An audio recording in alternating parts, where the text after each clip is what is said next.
and welcome to you. My name's John Hudson. I'm the pastor at Pilgrim Church down the hill. This is the Reverend Nathan Dettering, who is the pastor next door at the Unitarian Universalist Area Church, First Parish in Sherborn. And to his right is Libby Yan, who is a member at St. Teresa's Roman Catholic Church and representing that faith community.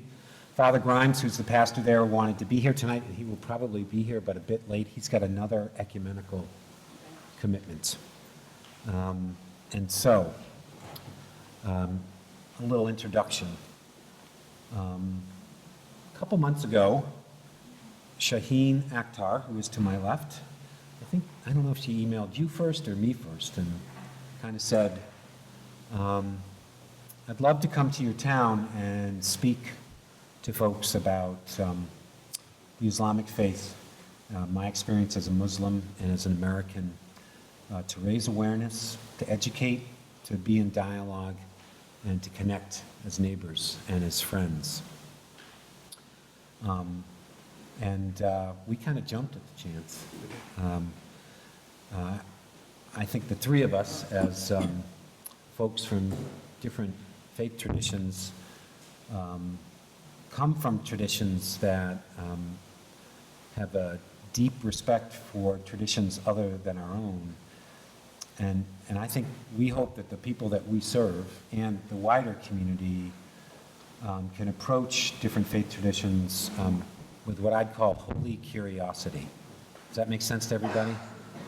To come at it not in a judgmental way or in a way that buys into stereotypes or political posturing or quick sound bites, but that says, I need to know more about this as a citizen and as a person of faith. And so we're very blessed to have Shaheen with us. Shaheen Akhtar and she's going to tell us a little more about herself, but she's a member at the Islamic Center of Boston and Wayland, a leader of interfaith dialogue and interfaith book groups. And so we're just really blessed to have her here tonight. And so before we move into our presentation, Nathan wanted to say a few words, and then we'll have an opening. For those of you that still actually read a newspaper, on Sunday in the Globe, there was the lead story was an article about, from Florida, Boca Raton, called Voting with Their Fears. Who saw the story? Just by a show of hands. So what the story is referring to was the town of Boca Raton decided to use the mosque in that community as a polling place. And this huge uproar happened in response to that because people were fearful of what would happen when they walked into a mosque. And it reminded me of something that's really true that I experienced in my life. I get scared of something that I don't know a lot about. Mm-hmm. So when we inform ourselves, we can lower anxiety. And I couldn't agree more with John and Shaheen that the chances that we have in our faith communities to engage with one another and learn is perhaps one of the most important things that we as faith communities can do, because as John and I were saying beforehand, where else in our communities do people of difference come together? Everywhere else in our communities, people are splitting off according to political affiliation, religious affiliation, almost everything. So we feel like it's our job to create a marketplace of ideas, and that's what tonight is about. And plus, Shaheen is just great. You've been in my town in Holliston and done programs there and at our church, so it's just a really good opportunity to learn about a tradition that we see a lot, frankly, in the news, certainly in the presidential campaign, as I would use the word caricatured. This faith tradition is a long story, so I feel like an obligation to explore and discover more than our political rhetoric is allowing us to do. So, thanks all for coming. This is great to see so many of us here. And because we're sponsoring this as from our faith traditions, we wanted Libby to open up with a blessing, and then Shaheen will start with our slides. Okay?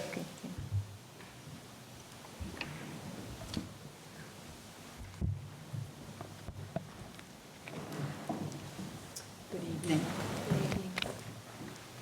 Let's take a moment to ask God's blessing on our gathering. Good and gracious God, creator of all the universe, we give thanks and praise for your bounty, the infinite variety of our world. You are a mystery beyond our understanding, and you have planted deep within us a desire to know you. We call you by many names, and by many paths we seek you. By all paths we come to know your steadfast love and infinite mercy. Open our eyes to see each other as sisters and brothers, our ears to hear one another's hopes and fears, our minds to nurture dreams and overcome difficulties, and our hearts to respond with kindness and compassion to all. Through the gift of conversation, may we share our joys and burdens and grow in knowledge, understanding, and wisdom. Through the gift of fellowship, may we honor the dignity of all and discover the courage to work for the common good. And may God's peace be with us here and in our community, our nation, and our world. Amen. Amen. And so, I am very honored and blessed to introduce Shaheen Akhtar. So, Shaheen.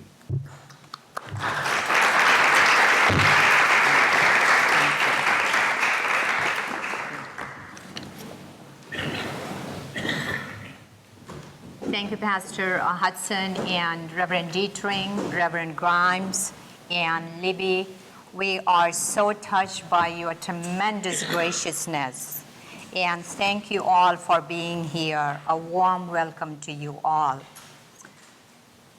I am an interfaith liaison for Muslim community. I have been involved with interfaith work for almost 20 years. I am committed to nurturing the understanding of the pluralistic values embedded in Islam. After 9/11, I started several interfaith book clubs and discussion groups. I'm also a member of Framingham and Wayland Clergy Association. Through my interfaith work, I have developed wonderful relationships with clergy leaders of several towns. So for my presentation, I would begin with what is Islam and Islam's connection with Judaism and Christianity. The Arabic word Islam means peace or submission. A person who believes in God, our Creator, and submits to Him, meaning makes a covenant to live his or her life according to His teachings, the Quran, that person is called a Muslim, meaning a submitter in English. Islam's message is not new. Islam's story begins with Adam and Eve and continues through all the prophets. Since Islam is the continuation of the Abrahamic movement of monotheism, we give great reverence to all the biblical prophets. We have Abraham, Ishmael, Moses, and going down to Jesus and Prophet Muhammad as the last one in the chain of the prophets. And we believe that these prophets were submitters as well. As Muslims, we are required to believe in Jesus, peace be upon him, as one of the greatest messengers of God. The Quran has a chapter called Maryam, which is an Arabic name for Mary. And Mary has been given the highest honor in the women of all nations. And we read Jesus' birth stories in a couple of chapters, and we believe in what was revealed to Jesus, the Bible in Arabic called the Injil. And we believe in Moses, peace be upon him, as one of the greatest messengers of God as well. He is mentioned. Would you mind sitting down and just speaking into the microphone? Just so, that would be great. He is mentioned in the Quran. There you go. There, thank you. He is mentioned in the Quran more than any other prophet, and his life story is narrated in several chapters. We believe in what was revealed to him in Hebrew, the Torah, and in Arabic called the Torah. Throughout our lives, we read their stories and reflect upon them. So these stories are Muslim stories as well. Prophet Muhammad did not bring a new message. He was commanded to follow in the footsteps of Abraham and call on to all people to acknowledge that there is one God, our Creator, one message, and one humanity. Islam is not named after any human being or a particular tribe or a race. Islam's message is universal. Islam is about deeds. It is a verb. It's not a state of being. Rather, it is a process of becoming more better and striving to reach that state of perfect submission and connection with all. In one of the sayings of Prophet Muhammad, I find the clearest articulation of this.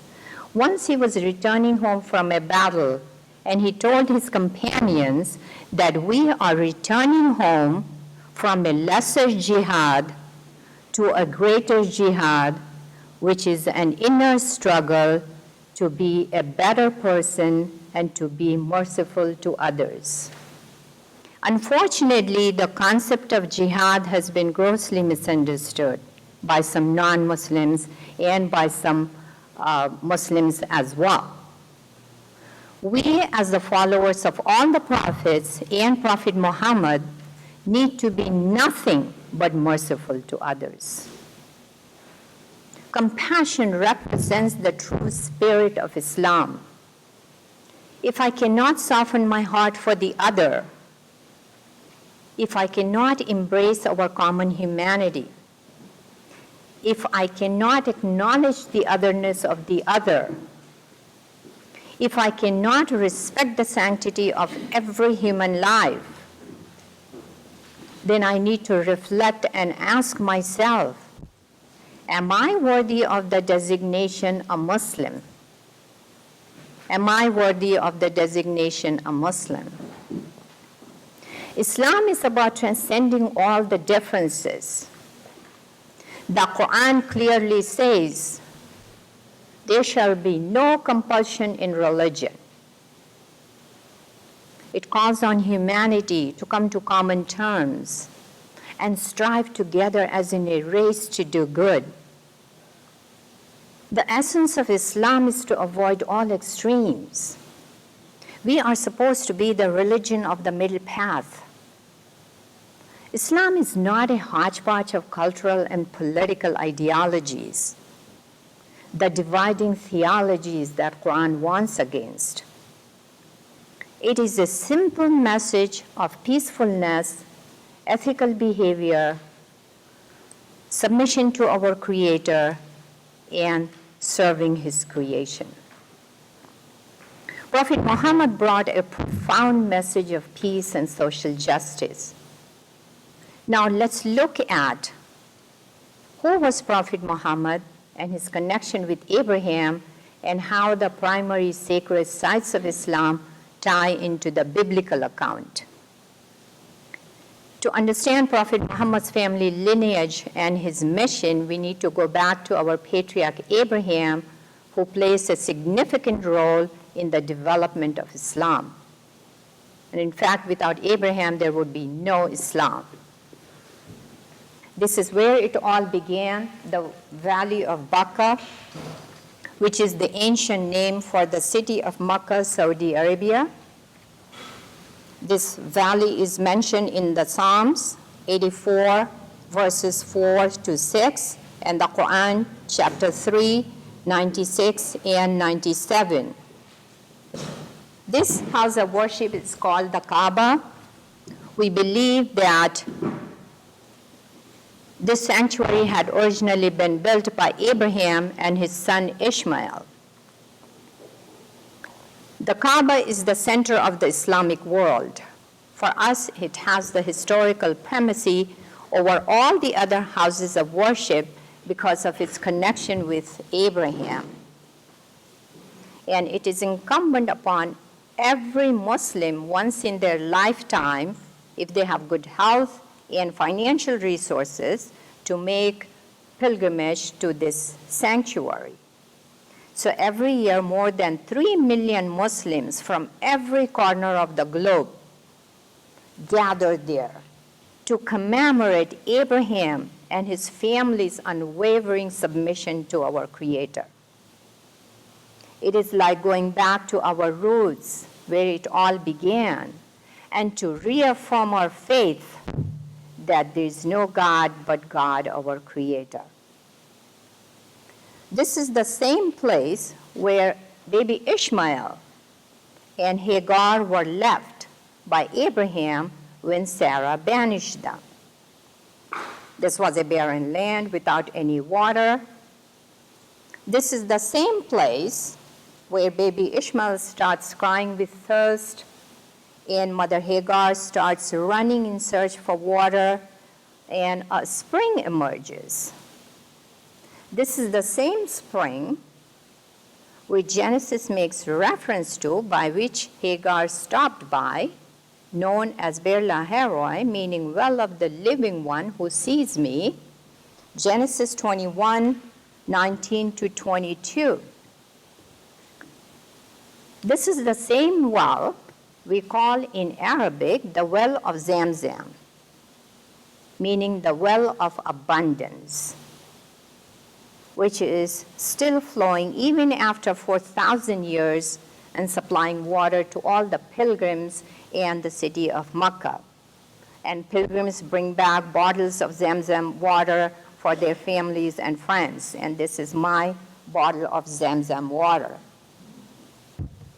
And this is the place of orientation for our daily prayers, orienting space throughout our lives, even orientation for our gravesites. And this orientation stands as a symbol of brotherhood. This is the place where Prophet Muhammad was born in the year 570 into the tribe of Ishmael. Through Ishmael, he becomes the direct descendant of Abraham. So we are all cousins through Abraham's sons. We are all cousins. We all belong to the same family of Abraham. Above all, we all come from the same source of reality. I call that reality in Arabic Allah.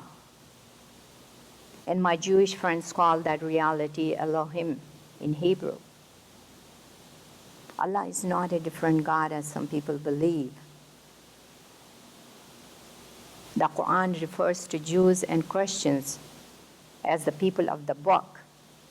We feel a deep connection with you all, and we pray for all the descendants of Abraham in our daily prayers. Now let's look at why was there a need for Prophet Muhammad and what was his mission. By the time of Prophet's birth, people of Arabia had moved away from monotheism, and this sanctuary, which was established for the worship of one God, our Creator, had become the center of idol worshiping. So 600 years after Jesus, peace be upon him, God chose Prophet Muhammad to revive the Abrahamic movement of monotheism, thus reasserting the primordial nature of monotheism. His ministry was for 23 years. Throughout his life, he had moral concerns about the society and wanted to change the condition of his people. He used to go up to a mountain cave and contemplate there for hours about nature, society, and the meaning of life. So during one of these meditations, during the month of Ramadan, God sent Angel Gabriel with the first revelations of the Quran. Prophet Muhammad did not know how to read or write, so he memorized those verses, then dictated those verses to his companions. It took 23 years for the whole Quranic revelations to be completed, and those verses were written down during the Prophet's time. Not a single word of the Quran has been changed from the time of its revelation. All the verses have been kept intact. So if you pick up a copy of the Quran in any part of the world in Arabic, you would not find any difference between that copy and my copy in Arabic. The Quranic message is as relevant to us today as it was 1400 years ago, because its messages of peace, respecting the sanctity of every human life, justice and equality for all.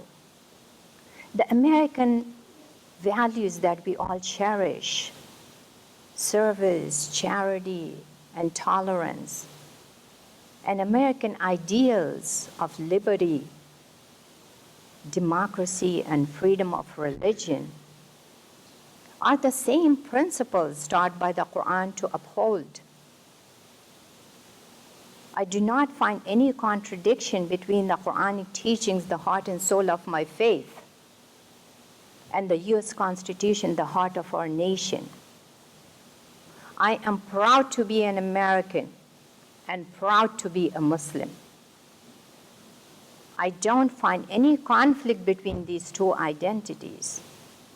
I would challenge those who see Islam and American values as incompatible.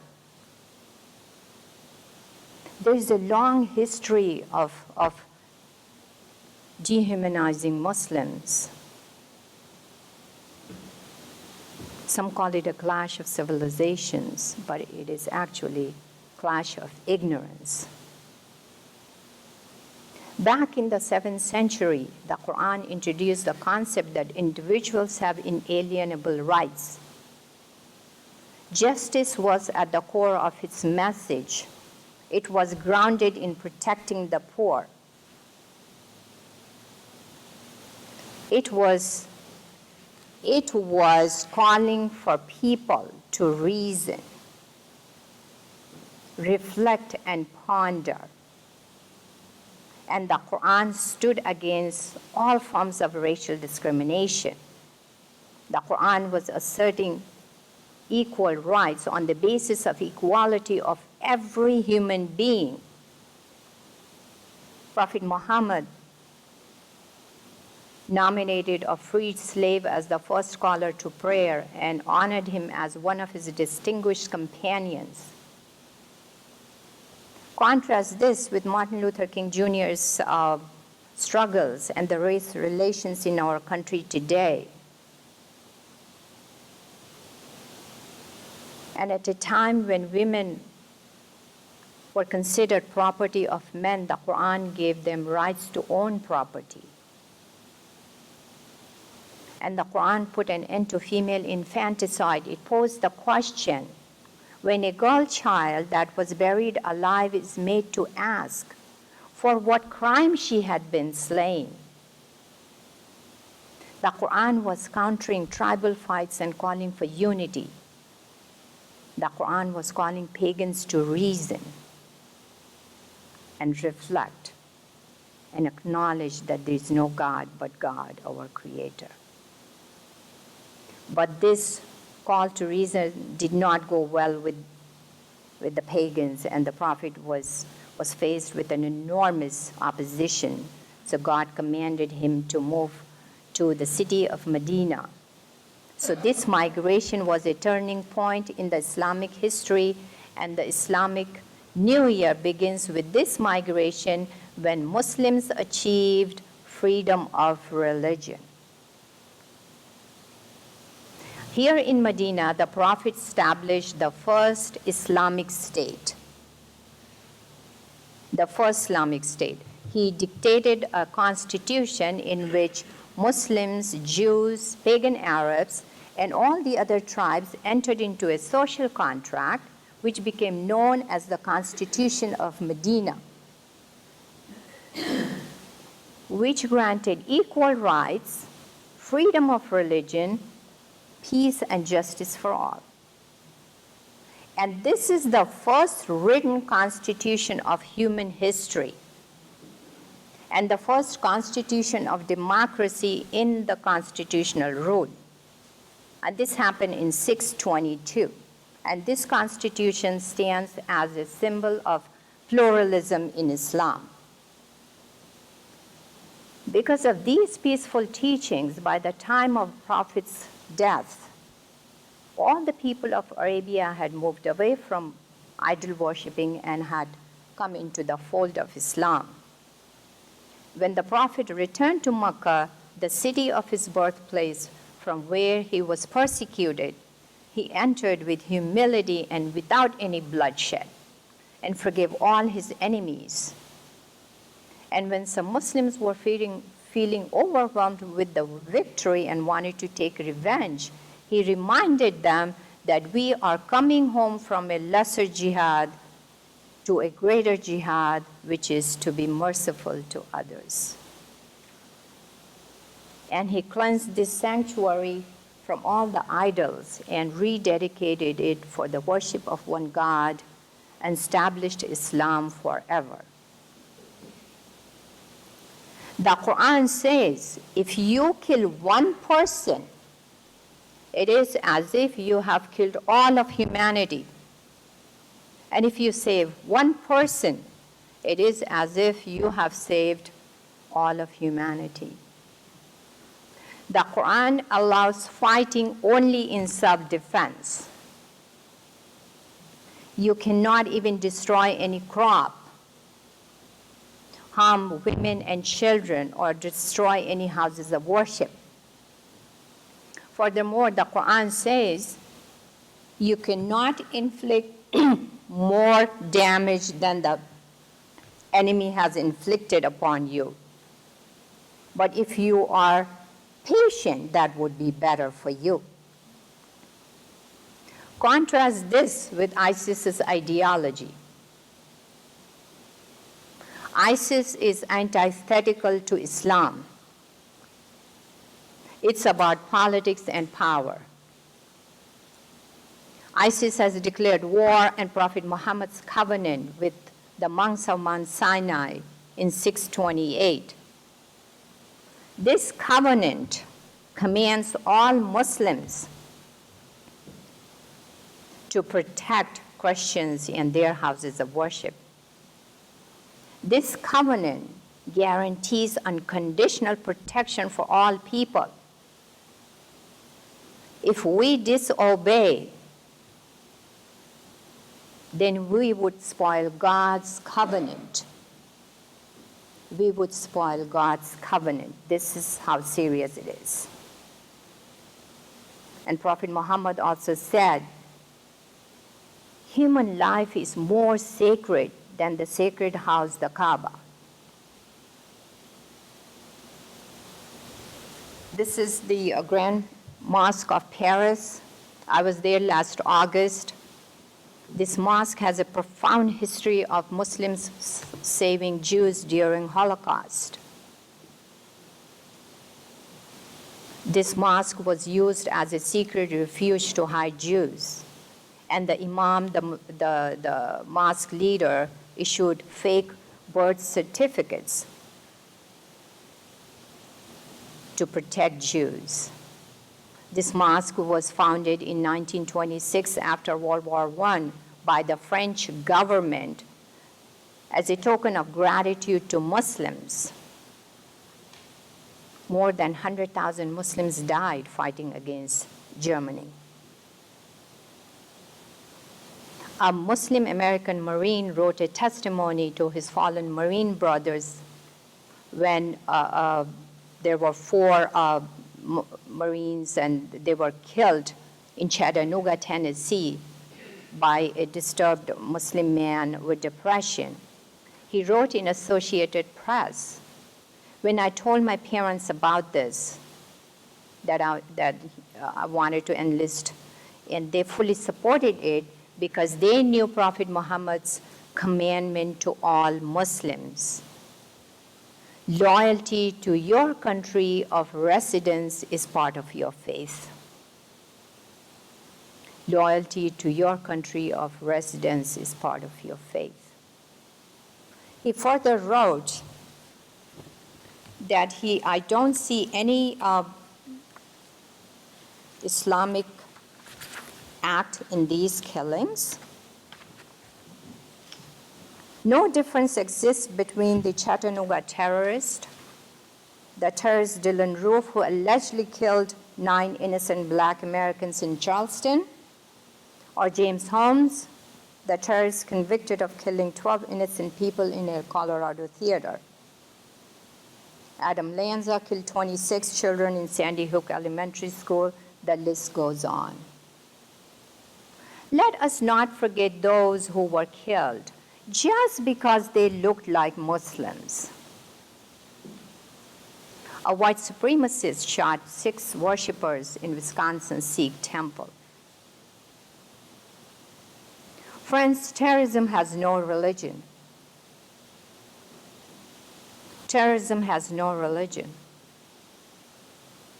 When mass shootings are done by non-Muslims, other religious communities do not face the responsibility of collective condemnation and backlash as our community faces. We always hear this refrain, where is the Muslim condemnation? Where is the Muslim condemnation? Of course, we denounce these heinous acts. It grieves us to see loss of lives.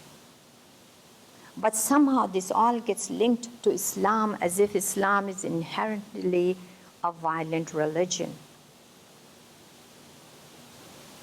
In the battle against ISIS, only the radicals should be the enemy, not Islam and all the Muslims. All religions have hateful radicals. Do you agree? Let us not forget the Crusades and the Inquisition and the Holocaust and the Bosnia genocide. Again, the list goes on.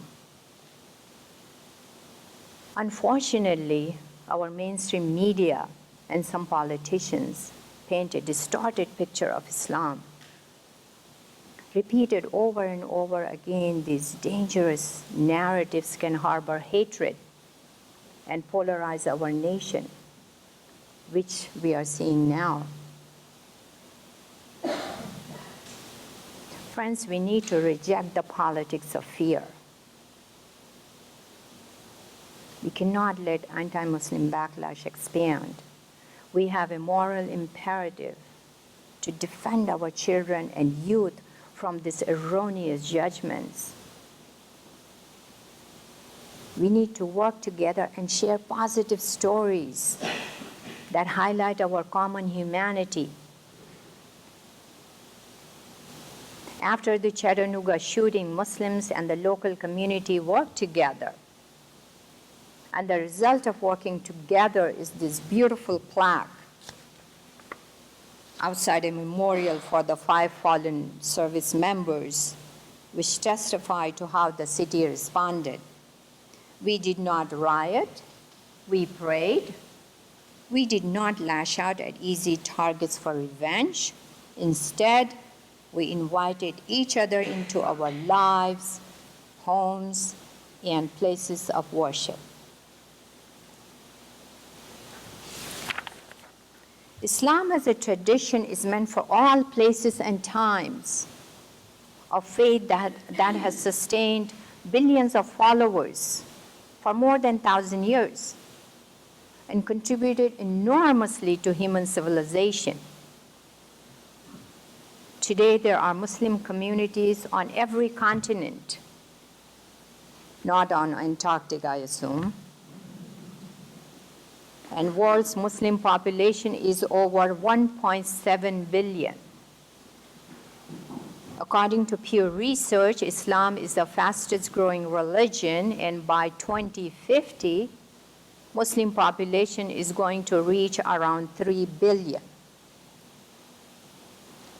Although Islam is often associated with the Arab world and the Middle East, fewer than 15% of Muslims are Arab. And the entire region of Middle East and North Africa is home to an estimated 315 million Muslims, whereas over 1 billion Muslims live in Southeast Asia. So we have the largest Muslim population is Indonesia, Pakistan, India, Bangladesh, and so on. There are over 8 million Muslims in America. Muslims have been here since the birth of the nation. According to historians, about a quarter to a third of the slaves brought here were Muslims. They were forced to convert to Christianity. Some of the slaves even fought in George Washington's army. You can find Muslim names like Muhammad, Yusuf bin Ali on the rosters of Washington's soldiers. We all remember Peter Buckminster, who fought in the Battle of Bunker Hill. He was perhaps Washington's most distinguished Muslim American soldier. He was born in Framingham. Buckminster was his master. And years after the battle, he changed his last name to Salam, means peace. Muslim soldiers have given their lives protecting America. According to Department of Defense, around 4,000 Muslim soldiers fought in Iraq and Afghanistan war. You can find tombstones with Muslim names in the Arlington Cemetery. Captain Humayun Khan, whose parents spoke at the Democratic Convention, isn't the only Muslim American hero. If those soldiers were alive today, they would challenge those critics who question Muslims' loyalty to our nation. America has historical engagement with Islam. Our founding fathers included Islam and Muslims. Thomas Jefferson fought for Muslims' rights. He speculated that there would be Muslims in the nation. Ironically, Washington and Jefferson never knew that real Muslims were already in the nation. There were Muslim slaves on Washington's plantation, though we do not have any records Jefferson owning Muslim slaves.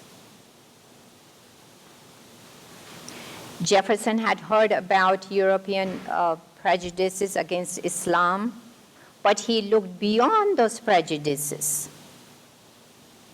and wanted to make sure that Muslims, Jews, Catholics, and all the other minorities have equal rights. Jefferson bought a copy of the Quran while he was in the law school in 1765, 11 years before he wrote Declaration of Independence. Here is, if you are interested, this is a great book, Thomas Jefferson's Quran, Islam, and the Founders. There is a long history of presence of copies of the Quran in American libraries going back to 1683. Massachusetts has its own history about the Quran. The first American edition was printed in Springfield in 1806, and copies were sold in Worcester and Springfield.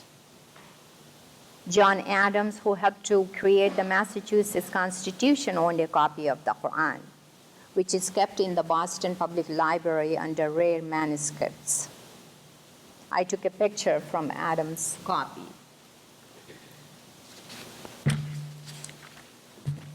Friends, our founding fathers were ahead of us. You will be very surprised to know that Prophet Muhammad's sculpture is inside the U.S. Supreme Court chamber. The statue carries the Quran in one hand. The Quran is open, and you can see Arabic on the pages. This is a great honor given to Prophet Muhammad as one of the greatest people of, lawgivers.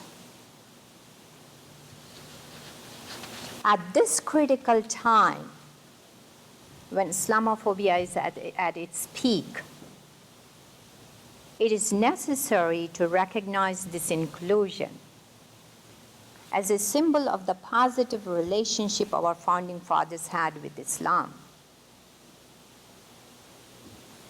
If you ask me, can Muslims and American society move forward together?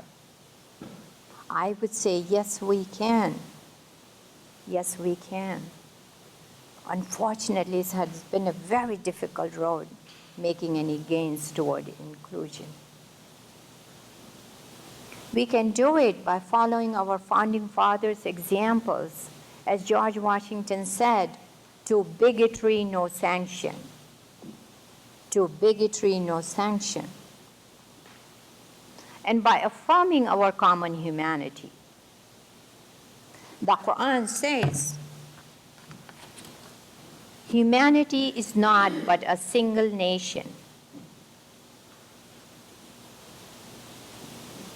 God calls on to humanity, behold, we have created you from a single pair of a male and a female, and made you into nations and tribes, so that you may come to know one another, not that you may despise one another. I'd like us all to reflect on this verse, which has a profound meaning. Speaking to the whole of humanity, the Quran declares, your creation and your resurrection is but as a single soul.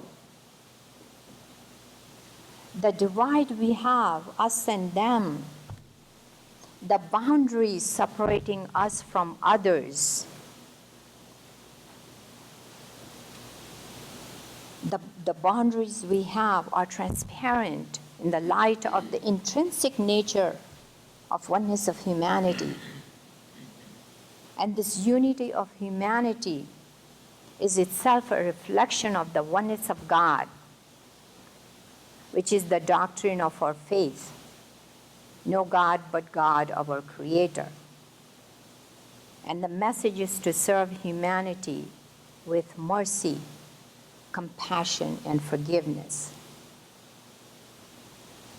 At the end, I'd like to talk briefly about this poster, which was created by the September 11th Families for Peaceful Tomorrows Anti-Islamophobia Committee. This organization was founded by September 11th families who believe in turning their grief into action for peace. They have been working hard throughout these years countering Islamophobia. Robin Bernstein, who is the co-chair of their anti-Islamophobia committee, is a member of my Interfaith Book Club. And I'm so honored to have this wonderful relationship with this group. A Muslim mother is also a member of this September 11th Families organization, who lost her son. He was not in the towers at that time. He was commuting to work and saw the towers burning, so he rushed to help and died helping. Unfortunately, just because he was Muslim, his name ended up on the terrorist list. His parents tried very hard to clear his name. Finally, when his remains were found near the North Tower in 2002, his name was cleared. Friends, we cannot let these dangerous stereotypes divide us. I strongly believe that there is so much goodness at the core of humanity. We need to seize this moment to show our compassion.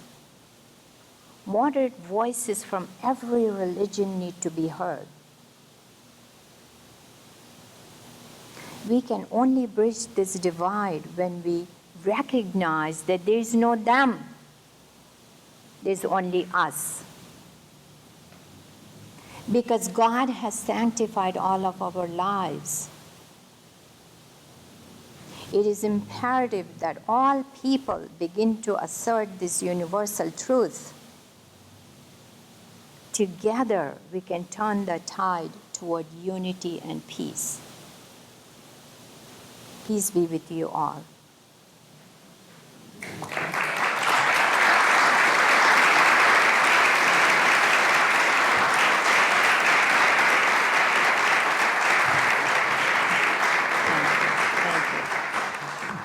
Shaheen, thank you so very much.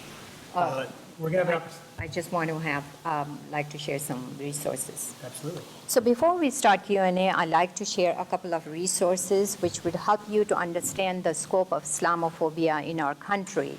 So there's a book called The Islamophobia Industry, How the Right Manufactures Fear of Muslims by Nathan Lean. He's a researcher from Georgetown University. This book could not be more timely. It exposes the multi-million-dollar cottage industry of fear-mongers, all the network of funders and organizations that support and perpetuate bigotry, xenophobia, and racism. And there's also a report called Confronting Fear. You can find this on www.islamophobia.org. This was done by Council on American Islamic Relations and UC Berkeley Center for Race and Gender. This report goes into more details on how much money has been spent spreading hate. So we have here 33 inner core groups, and over $200 million have been spent spreading hate. This could have been spent on other projects of spreading compassion and some positive things for the good of humanity. So this is a staggering number. And then we have here, this report goes again into more details how much which organization is funding how much money. And there's also a report, this report is actually Pentagon-funded research report done by Dr. Robert Pape. You can find all the data and articles on his website, which shows that there were no bombings before the Iraq and Afghanistan war. And so I'd like to end with a positive note, because you don't get to hear anything positive about Muslims. So there is a survey came out which shows that Muslims are actually among America's most model citizens. And when it comes to identifying as a patriot, 85% of Muslims have a strong American identity, just like 84% of Protestants. And the survey found zero correlation between Muslim religious identity, mosque attendance, and attitudes toward violence. And even though more than half of Muslims report experiencing discrimination because of their religion, as compared to 5% of Jews, 4% of Catholics, and 2% of Protestants, we are the most optimistic about the future of America. And finally, the report found that Muslims make pretty great neighbors. Pretty great neighbors. How about that? So now, Nathan, Thank you, Shaheen. So you're welcome. Thank you.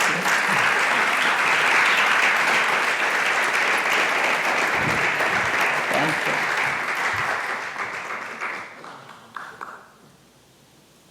we're going to have some time for questions here at the end. And John will just let you know if it's your time for the question, then I will repeat the question into the microphone so that we can be recorded, which didn't know if you knew that we're being recorded now, and then she can give a time for an answer. So we have about 15 minutes or so, 20 minutes? Yeah. Okay. And if you wanted to bring the reading. Father Grimes is busy in Dover tonight. There's a new pastor at St. Dunstan's. I'm the deacon at St. Teresa Parish, and we're co-sponsoring the event that day, so I just wanted to come up and make our presence known to support you. Thank you. And thank you very much for that presentation. Thank you. Thank you, Reverend Grimes. Any questions? In the back. Walaikum assalam. This is my husband, Fahad. My name's Hadra, by the way. I'm a learner at a Charlotte company. My husband, Fahad. My son, Kyle, who goes to Chickering. And my sister lives in Dover, too. Amna and her husband, Imam. So we came to support them. Welcome. Thank you. Welcome. Welcome. Good to see you. Just to clarify, in our community, for young people call auntie and uncle to others out of respect. So, thank you. Tom, do you have a question? My question has to do with the commentary that evolves around the hobby expression of the Muslim faith that seems to be important in Saudi Arabia.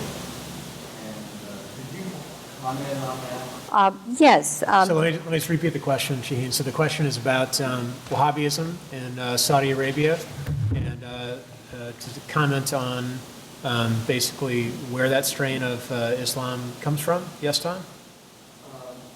We'll go with that. Okay, all right.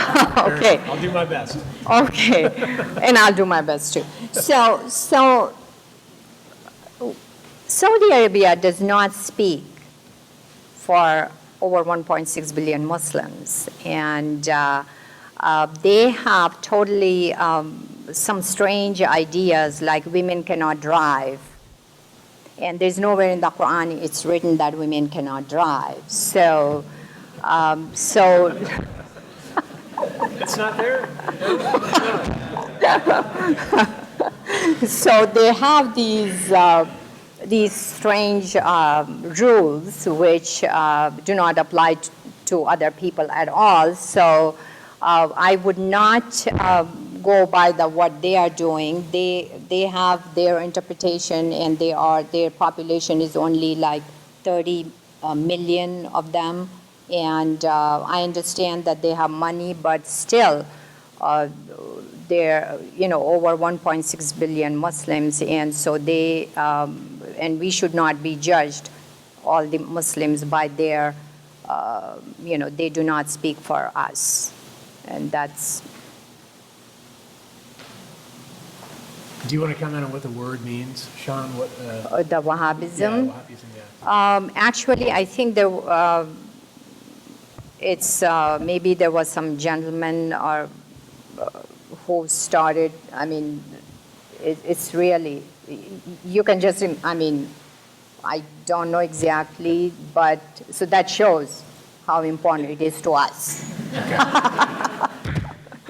Yes, so. Ann and then Claire. Could you also talk about the distinction between Shia and Sunni? Yes, this is one question, So the and question then is distinction between Shia and Sunni. Yes. Okay, so the distinction between Shia and Sunni is only on matters of who was going to be the leader after Prophet Muhammad's death. So that was the decision. So the difference is only on that. So majority of the people thought that Prophet Muhammad's friend Abu Bakr, who was with him throughout his ministry, and he was the first Muslim, and he believed in him. He was the first man to believe in the Prophet, and he was capable of being a leader. He should be the leader, but a very small number of people thought that the leadership should be from the Prophet's bloodline, and his son-in-law and cousin should be the leader. So this is how it's not on the, they have the same Quran, but it's just on the difference of opinion on who was going to be the leader. And Ali, he does become the leader, but not at the time, right after his death. So that is the only difference.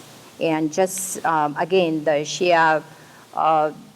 Shia population is roughly between 10 and 13%, which is around 155 and 200 million Muslims, and predominantly in 4 countries: Iran, Iraq, Pakistan, and India, and small minorities in like Syria and other countries. So the Sunni is, between 85 and so. Thank you. Greg? Okay. Other questions? Yes. I have a question. Seems to me that we don't need all this money spent on Islamophobia, that we only have to read the papers about what's going on in Indonesia, and we see one beheading on the YouTube, to be frightened. Right. So that's a very good point. So, Yes, do you just want to I'm repeat sorry. the question? Yes. Do you want to repeat the question, Shaheen? No, go ahead, Nathan. Okay. We don't need all the funding from the Islamophobia funding. We just need to turn on YouTube and see one video, and we can feel afraid in response to that. Unfortunately, because of the media and all these Islamophobes, people have started to see Islam always in the context of violence. We need people need to see Muslims in a broader context. That Muslims are, people just like everybody else. And if you if you don't see us in a broader context, then you will take a fraction of those people who are doing those bad things, and then you will broad brush it. So this happens in, these bad people are in every religion, but we need to see people in a broader context. And I want to share this, A Soldier's Dream. This book, this Captain Travis Petroquin, and The Awakening of Iraq. He was in Iraq, and it's a very profound story of this captain, American captain, who wanted to change, wanted to make a difference while he was in Iraq. And he bought a copy of the Quran, and he read the Quran in Arabic in its proper and full context. And he lobbied all the coalition forces to out-argue Al-Qaeda on points of Islamic theology, and concluded that these people are anti-Islamic. And when he died, the Iraqi leaders, everybody, they loved him so much. When he died, they gave him a Muslim funerals prayers. They loved him. So this is the cooperation, respect we need to have to move things forward in a positive way. So this is just one example of one soldier trying to make a difference, not spending money on spreading hate. So we need to see, the Quranic, people take Quranic verses out of context. And that's when the problem starts. We have the same problem in Christianity. Yeah. I didn't want to go there. We can say easily point that. In the back and over here, so. Thank you so much. Thank you very much. I feel the passion and enjoy the fun. Thank you. Your passion can make a real life. Spend time in several Muslim countries. I don't feel the same feeling toward me as I feel toward my Muslim friends. I've taught residents since 2006. I love them. I visited Saudi Arabia, Turkey, several Islamic countries. There are churches and mosques side by side all over the world, Yes. except in the Arab world, where they torch, or where they are desecrated, or they cannot get the building permits in Egypt. And I think we ought to take this feeling we have here and bring it back to the rest of the world. Thank you for your comment. Yes, what they are doing, like I mentioned in my presentation, that there is no compulsion in religion and they have to respect, utmost respect. I just give you an example. I don't know how many of you have seen The Kingdom of Heaven by Scott Ridley, a movie about the Crusades of 12th century. The one scene stands out to me, which was so profound, I thought, when Saladin, the Muslim king, sees the cross on the ground. He takes the time during war to pick up the cross and set it aright. So the Quran commands this kind of respect. If you come to my house, you will see the Bible and every Torah, all these scriptures with the Quran on my bookshelf. We don't even put the Bible or any paper with God's name on the floor or near our feet. And I give you an example. After 9/11, I was in this Monsignor Haddad School in Needham. I don't know how many of you are familiar with that. They started inviting me to talk to their students. And when the first time I went there, and the parents were furious that how dare you invite a Muslim woman to talk to our kids. And so this teacher, he wrote a very detailed explanation why he wanted me to be there to talking to their kids. And he said he grew up having a great suspicion about Islam and Muslims. And when he was in the brothers' seminary, and he had to go to the seminary school, and he was taking some theology courses, and in college, the student body decided to show the temptation, the last of Christ, and he was against. There was one Muslim student on the student body. He was the only one against this showing this film, and there were some on the campus were against showing the film. But the student body, they went, they wanted to go ahead and show the film. And this Muslim student said that something is disrespectful to Jesus, and something would be insulting to Jesus, and Christians would be insulting to Islam. We should not be showing this. So this father said, at that point, I realized that how wrong he had been all these years, his perceptions about Muslims and Islam. And he wrote that I did not want my students to grow up with this kind of information, with these erroneous judgments. That's why I wanted them to hear from a practicing Muslim about Islam, not what the terrorists have done and not the media. So this concrete, encounter changed his whole perception.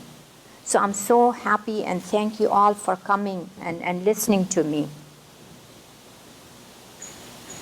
And just by coming here, you have made a tremendous difference. Yes. I had a question, sort of flipping one of the earlier comments on its head. Oftentimes we think about things that we see in the media that are very negative, and often don't see enough of the positive.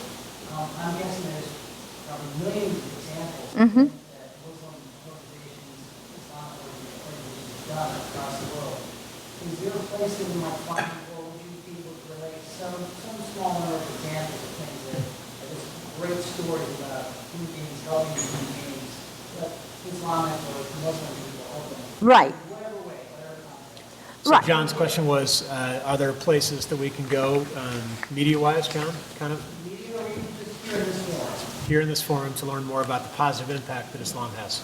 Yep. The positive impact Islam has, you just need to, just contact a mosque, and if you want to learn more stories about it. And when people were saying that, when we were hearing some politicians saying, banning Muslims, so Bill Bratton, the police commissioner from New York, he was on the news and he said that there are close to 1,000 Muslim police officers keeping the streets safe.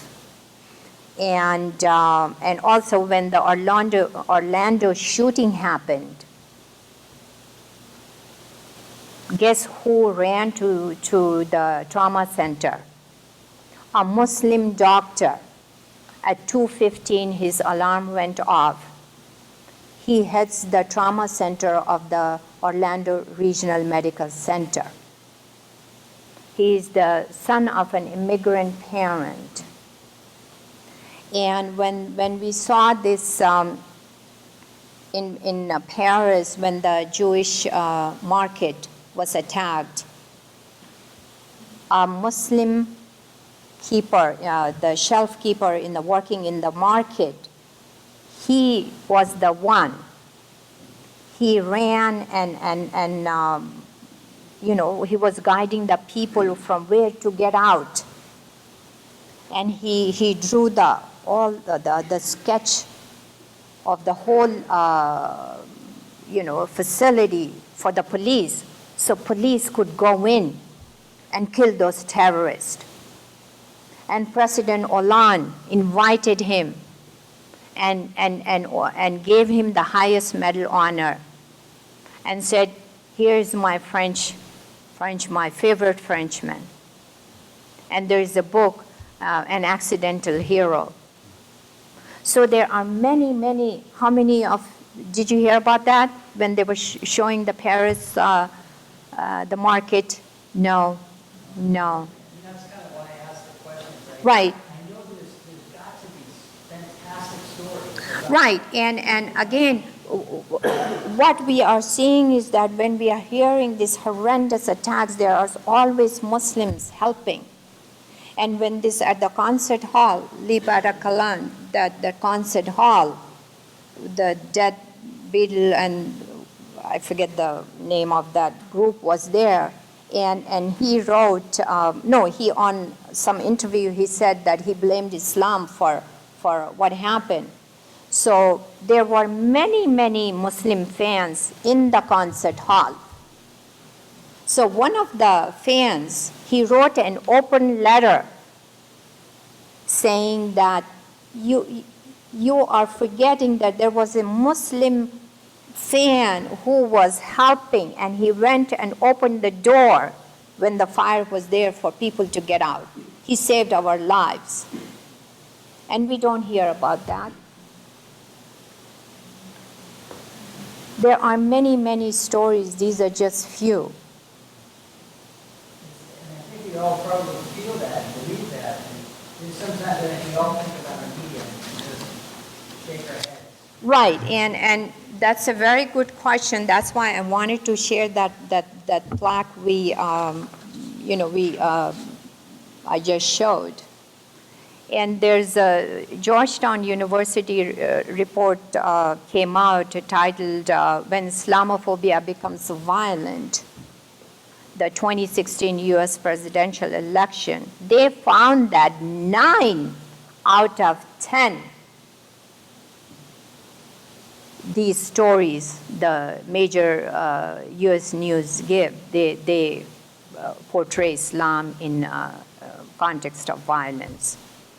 And the Friends Service Committee, a Quaker peace and justice organization, they did an analysis of 20 US major news outlets and found a staggering 90% of the news coverage mentions Islam when even neither Islam nor terrorism is the main subject of the story. So this is why it is important for us, for our fellow Americans to reject that politics of fear. And then we can see that in London, people chose a Muslim mayor. They chose hope over division.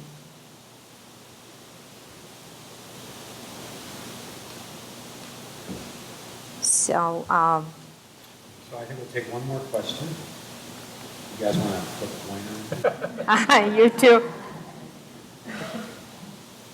Well, my question was, we'll just betray my ignorance on this topic, but in one of the handouts here, it says it is forbidden in Islam to deny women their rights.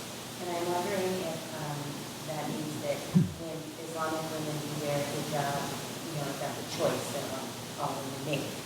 And also, why do some Islamic women wear hijab and others do not?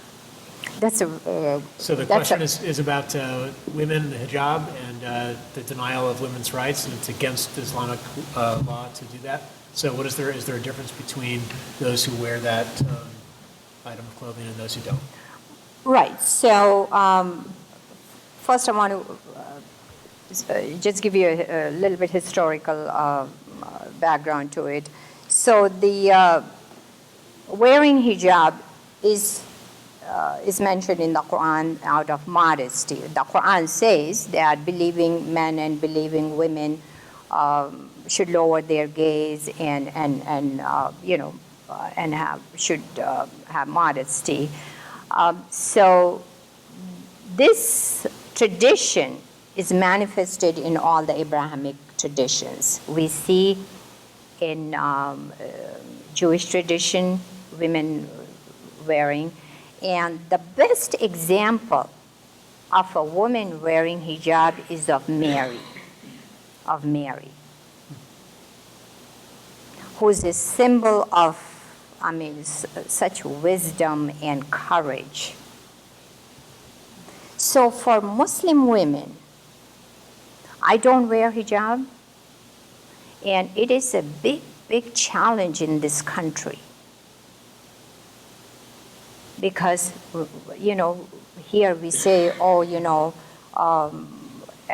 women have rights and everyone has rights, but once they see that, then discrimination starts.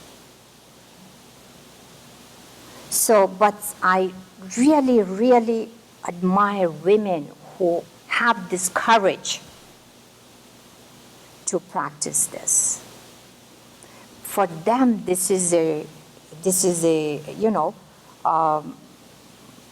mode of conduct, and it's a symbol of struggle, perseverance, and strength, because every day they have to, face this from other people that, hey, look at that, she has a rag on her head. All kinds of names they have been called. And so it is in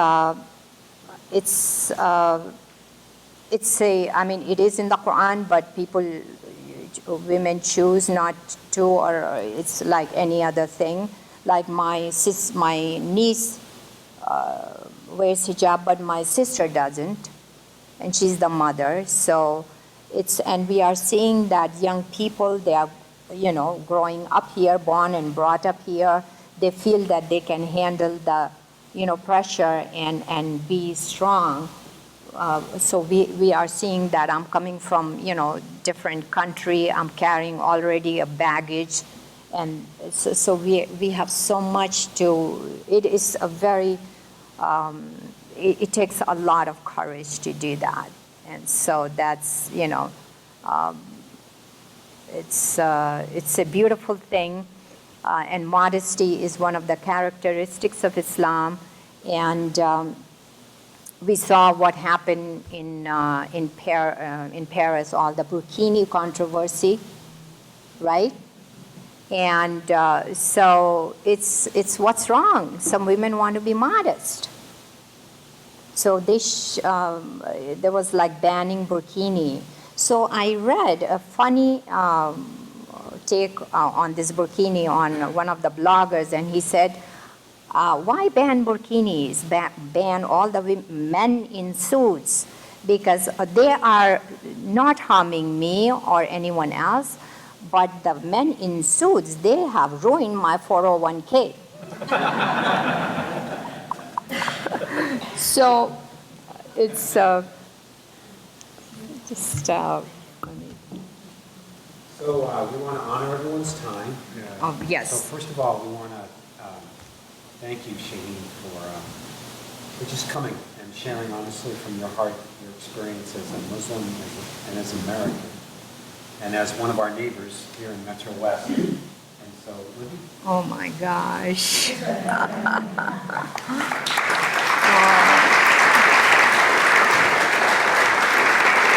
Oh, Libby, thank you so much. Oh, you did a wonderful job. This is so beautiful. Thank you so much, Reverend Grimes and Pastor Hudson and Reverend Dietrich, Libby, and all of you. So we are so touched by your graciousness.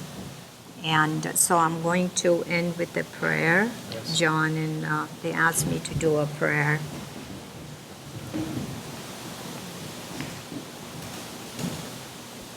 I'm just going to put my... Shaheen, should we stand or sit? Oh, we can sit. We can sit.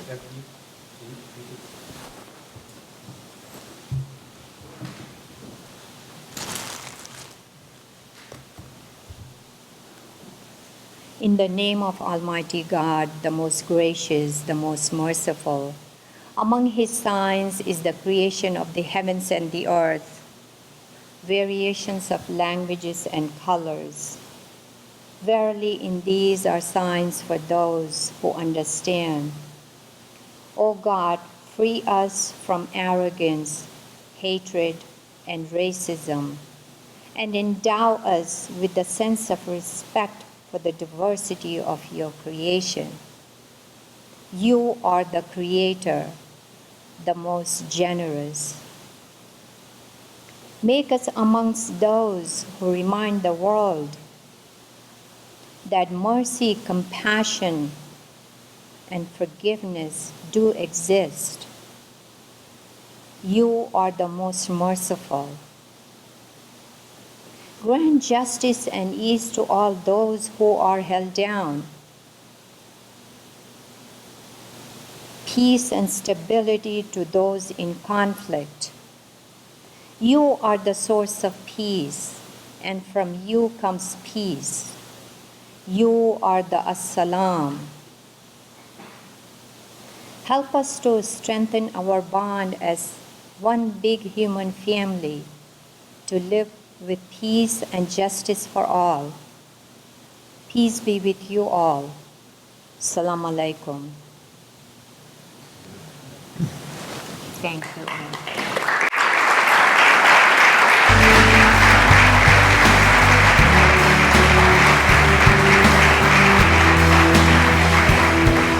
Thank you.